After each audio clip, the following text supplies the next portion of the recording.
Kemudian definisi land clearing. Land clearing adalah kegiatan pembersihan vegetasi, pohon, semak, rumput, termasuk penebangan pohon. Land clearing dapat dilakukan dengan 3 cara, yaitu manual, membabat menggunakan parang, gergaji, kampak, mesin rumput, ya, atau apalagi yang di sana, walaupun dilarang.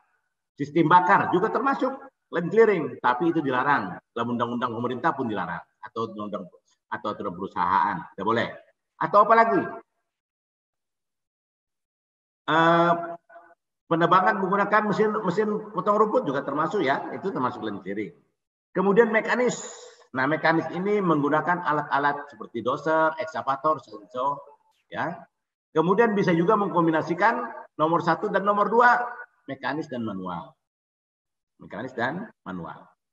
Nah, maka ini adalah salah satu gambar, karena tambang itu sebelum dilaksanakan penggalian untuk mencari batu bara, mengambil batu bara yang dalam ada berbumi, biasanya langkah awal adalah pembersihan lahan. Nah, dari pembersihan lahan ini, maka memerlukan tadi yang akan kita pelajari hari ini adalah pengamatan dan bagaimana caranya. Karena beda. Bapak bisa bayangin kalau dia terbuka, paling potensinya kelongsoran, longsor, terprosok, ya.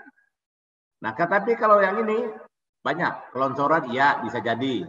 Ketimpa pohon, disengat binatang liar, bisa jadi. Nah, makanya saya katakan land clearing ini risiko yang cukup tinggi, ya, risiko cukup tinggi. Nah, kalau yang terbuka, paling berpotensi bahayanya munduran, menabrak, ditabrak, karena sudah aktivitas rata-rata dilaksanakan oleh unit-unit adobe atau unit sarana yang beroperasi di sana untuk dalam kegiatan penambangan. Kemudian pemeriksaan statuan lahan. Maka Subten Menpen memeriksa status lahan yang akan dilakukan land clearing dengan membandingkan rencana jangka pendek penebangan terhadap status lahan dari SGI dan departemen. Informasi area yang akan di land clearing disampaikan ke mitra kerja untuk disampaikan lebih lanjut kepada pihak-pihak lain yang berpotensi beraktivitas di area tersebut. Maka ada namanya koordinasi antara petugas land clearing dengan pekerja tambang. Ya, harus ada. Mengapa? Supaya jangan sampai ada kegiatan land clearing dekat dengan kegiatan lokasi tambang. Kemudian mengapa harus koordinasi juga dengan Menplan-nya supaya menentukan lokasi itu apakah sudah bebas atau belum. Karena apa? Nanti kalau belum bebas, nanti ternyata lahan yang belum bebas ditumbang bisa mengakibatkan masalah yang besar terhadap orang yang punya lahan. Itu semua dipastikan. Kemudian pemberian tanda batas area land clearing. Jadi harus ada pemberian tanda. Jadi kita harus tahu tanda batas land clearing, ya. Survei mitra kerja PT Brokol memberi tanda batas area yang akan dilakukan land clearing sebelum ada aktivitas land clearing. Pemberian tanda batas harus sesuai dengan rencana jangka pendek, ya, area yang akan dilakukan land clearing menggunakan pita survei mengacu pada standar patok dan pita survei sesuai dengan SGI 01, ya. Bapak nanti sebelum Bapak melaksanakan, Bapak sudah harus berhubungan dengan SGI. Kalau ini pitanya apa, ya, di sini ini bisa diamatin, ya, pitanya, standar-standarnya. Kemudian jika pemberian tanda batas tidak dapat dilakukan pada batas area land clearing dinilai berisiko tinggi, maka dilakukan penandaan dengan memberikan offset ke arah dalam adalah 50 meter dari batas akhir area land clearing. Khusus untuk area yang berbatasan dengan lahan masyarakat, pita yang telah terpasang harus dipantau setiap hari oleh tim survei. Jangan sampai nanti dipasang besok digeser masuk, atau bisa saja digeser ke arahannya dia. Gitu ditumbang ternyata lahan dia, bisa saja. Contohnya gini, Bapak menumbang lokasi perusahaan, di sampingnya ada tanah saya. Gitu Bapak rencana, saya tahu Bapak mau numbang, saya geser patok survei ke tanah saya. Gitu Bapak numbang, saya komplain Bapak, loh Bapak nambang nebang ke lokasi saya, tolong diganti, bisa jadi seperti itu. Maka kita harus tim survei harus memantau setiap hari sebelum kegiatan berakhirnya lengkiri. Kemudian evaluasi keberadaan pohon dan take out tanda batas pada jalur jalan perintis. Informasi rencana clearing dari mitra kerja disampaikan pada mapping plan produksi. Nah, mengapa? Supaya semua tahu. Ya, jadi lokasi land clearing itu disampaikan dalam mapping produksi. Supaya apa? Planningnya orang land clearing sama planningnya orang produksi sama orang blasting. Supaya apa? Tahu, oh hari ini tanggal 17 saya melaksanakan land clearing. Produksi tahu, oh di land clearing ada di lokasi barat, jadi kita harus jauh dari sini. Atau lokasi blasting, oh menjelang 12, jadi kemarin hasil mappingnya tanggal 17 ada land clearing. Oh kalau masuk peta, oh ini di radius kurang 500 meter ini. Kita kontak dulu.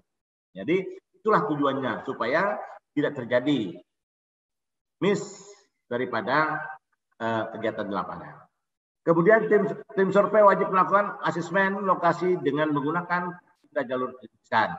Tim survei minta mitra kerja melakukan evaluasi keberadaan pohon pada jalur jalan perintis dan melakukan take out tanda batas dengan memasang pita survei sesuai dengan standar warna pita survei. Ya, kemudian hal yang dievaluasi dalam pemasangan tanda batas tersebut digunakan sebagai panduan saat pembuatan jalan. Mengapa?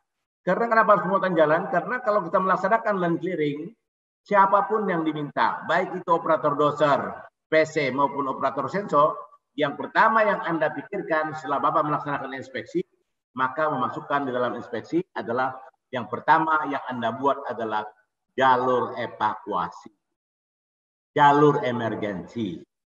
Ya, itu yang pertama dibuat. Sebelum Anda membabat semua, buat dulu jalur emergensi. Buat jalan masuk, biar LP bisa masuk. Mengapa? Karena kita nggak minta-minta. Kalau terjadi suatu masalah, untuk evakuasinya gampang. Jadi yang pertama dipikirkan, kalau kita melaksanakan land clearing adalah jalur evakuasinya.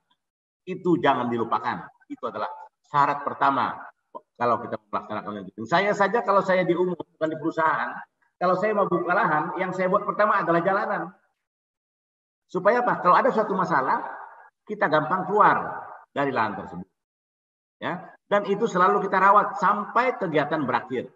Jangan sampai nanti Bapak sudah buat jalanannya, nanti tumbangnya kiri kanan, akhirnya nutup jalan. Terjadi suatu masalah, susah untuk evakuasinya. Nah, maka yang pertama itu yang kita buat, yang kedua kita harus selalu merawat sampai kegiatan itu selesai.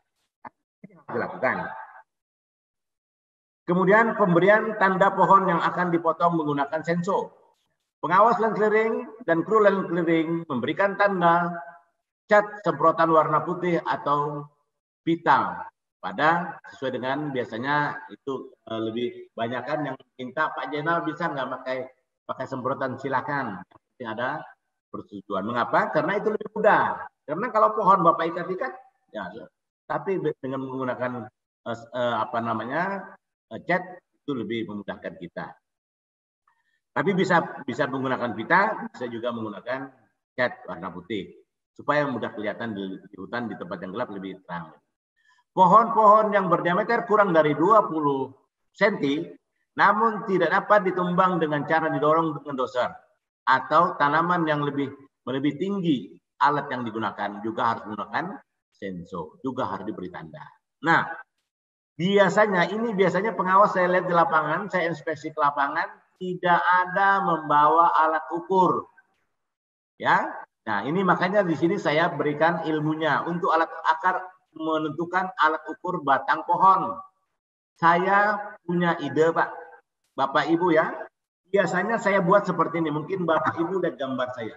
Nah, ini yang saya buat ini untuk mengukur. Ini saya kalau ke lapangan ini selalu saya bawa. Ini ringan saja, plastik. Ya, banyak di lapangan. Nah, maka ini saya buat untuk mengukur pohon. Ya, ini ada saya buat kecil. Contohnya saya buat mencari pohon yang ukurannya 5 cm.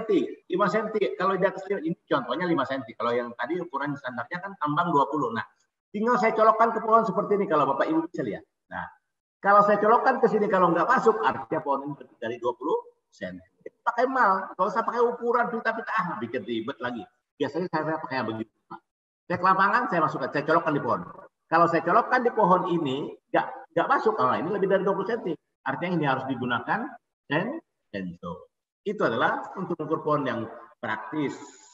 Ya mungkin kadang-kadang ada yang beda-beda tipis, ya kita susah membedakan. Maka untuk menentukan yang akuratnya adalah menggunakan pengukur yang seperti itu. Kita buat diameternya ini 20 cm. Ya, ini yang harus kita dilakukan oleh pengawas-pengawas di lapangan.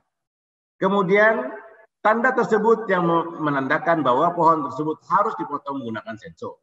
Catatannya, untuk pohon tertentu yang dinilai oleh pengawas land clearing berisiko tinggi, jika ditebang menggunakan senso, maka penebangan dapat dilakukan menggunakan alat berat atau A2B. Nanti bagaimana kalau pohon kering A2B? Nanti ada saya sampaikan caranya di dalam. Kemudian pemotongan pohon dilakukan setelah pemberian tanda pohon selesai dan land clearing telah melapor kepada pengawas land clearing bahwa semua personil telah keluar dari area yang akan dilakukan land clearing. Jadi kalau tadi masuk 8 ya keluar harus 8. Jangan nanti masuknya 8 keluarnya nanti personilnya 7 loh. Mana 1? Itu makanya itulah makanya kita kegunaan kita mengecek personil sebelum kita masuk ke lokasi. Jadi kalau ada yang belum lengkap ya cari dulu. Kita sama-sama keluar. Kita masuk tadi 8, keluar harus 8. Dan pekerja juga harus tahu. Kalau mau meninggalkan lokasi harus lapor ke pengawas. Pak, saya mau keluar duluan, Pak. Pengawas tahu. Oh, ya tadi sudah ada keluar 1 ya. Jadi makanya kita harus koordinasi. Jadi semua pengendalian oleh pengawas. Masuk dan keluarnya. Termasuk saya. Bapak asik menumbang. Saya mau masuk. Kalau saya nggak lapor, saya kena dalam golden rule. Nomor 11. Jadi saya harus lapor. Setelah Bapak mengizinkan baru saya masuk. Ya karena itu tidak jangan mentang-mentang saya orang brokol, Pak saya mau masuk Pak tanpa izin dengan Bapak langsung nyelonong masuk karena saya tugas saya lagi. Nah itu salah. Itu melanggar aturan. Saya juga dapat sanksi karena semua orang tidak kebal aturan. Semua orang dapat sanksi apabila melanggar aturan. Ya. Kemudian potongan pohon dilakukan setelah pemberian tanda pohon tadi selesai ya. Kemudian melaporkan pelanggaran land clearing kepada land clearing. Nah, kemudian persiapan land clearing. Pengawas land clearing memeriksa kesiapan land clearing mengacu pada formulir checklist tadi yang kita awal di awal. Pengawas pembersihan lahan, kemudian formulir checklist tersebut diisi oleh pengawas land clearing dan diverifikasi oleh PJ di area tersebut. Jadi ini yang diisi checklistnya wajib ya dan diverifikasi oleh